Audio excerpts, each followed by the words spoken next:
This is the thing about Vegas is where, they're still a very good team. They're in a bad spot, but they are more about, the sum of the parts. They, again, don't have a McDavid or a McKinnon or a Kane, where in a moment like that, you think, we need a guy going over the boards here who is just going to – he's going to dominate right now.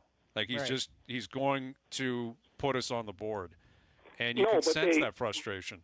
Yeah, I sense the frustration in the first period.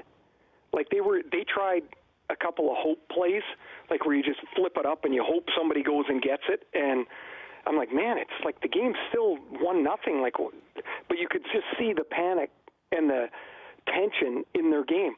Look, they don't have, McDavid, McKinnon, but they do have a top six. Where are they? I don't know. Pacioretty's been okay. Pacioretty was good last night, really good last night. But I think one of their best forwards has been Nicholas Waugh. Like, wait a minute, where are the other guys? You can say whatever you want about the goalies. We spent too much time talking about that.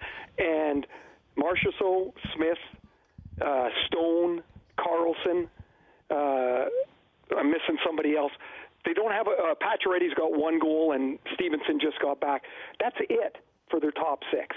Yeah. And so when we hear all the time about this copycat league and all that stuff, it's not, or it shouldn't be. You should look at your team and say, what do I have and what can I build best around what I have? And for St. Louis, St. Louis had all those big D. Montreal went and got the same thing. They, free agency for Sherratt. They got Edmondson, signed him to a 4-year deal. Petrie, where they traded for 2 second-rounders, and they've got Weber in the Subban deal.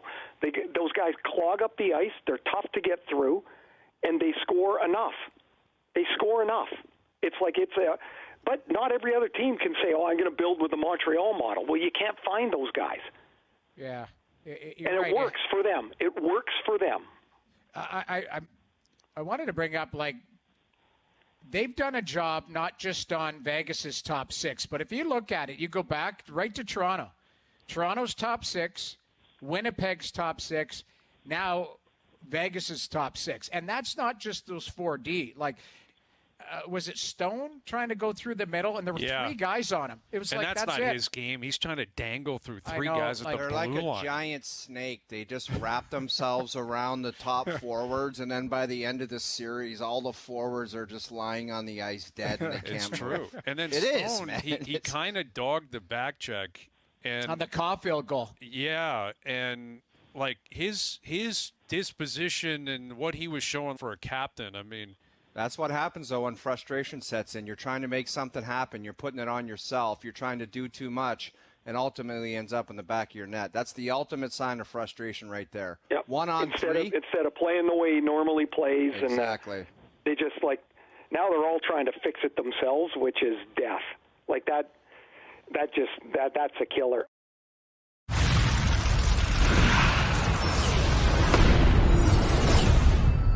6 minutes into Game 5 here Tuesday night, Montreal center Jesperi Kotkaniemi made a tentative play in the neutral zone. The result was a late line change and a scoring chance for Vegas. If Kotkaniemi was feeling a bit tense in the moment, he could be forgiven. He is, after all, only 20 years old. The game and series were tied, momentum there for the season. But on his very next shift, Kotkaniemi was much more resolute. When Josh Anderson made a daring dash to the goal mouth and Marc-Andre Fleury made the initial save, Kotkaniemi was there for the rebound. Montreal had a 1-0 lead, one that they never gave up. By the time the night was done, the Habs had goals from their 3 youngest players, Cole Caulfield, Kotkaniemi, and Nick Suzuki. They also got a goal from their oldest player, Eric Stahl, who scored on Marc-Andre Fleury, the only player drafted ahead of him in the NHL draft of 2003, 18 years ago this week. The Habs also got a key assist from their second oldest player, Corey Perry, on the goal scored by Caulfield. Kotkaniemi now has 9 career playoff goals, ranking second only behind Claude Lemieux among Habs players before turning 21 years old. In that way, that generational dynamic of the Habs Game 5 win was so perfect for a franchise that last won the Stanley Cup in 1993, more than 7 years before both Caulfield and Kotkaniemi were born.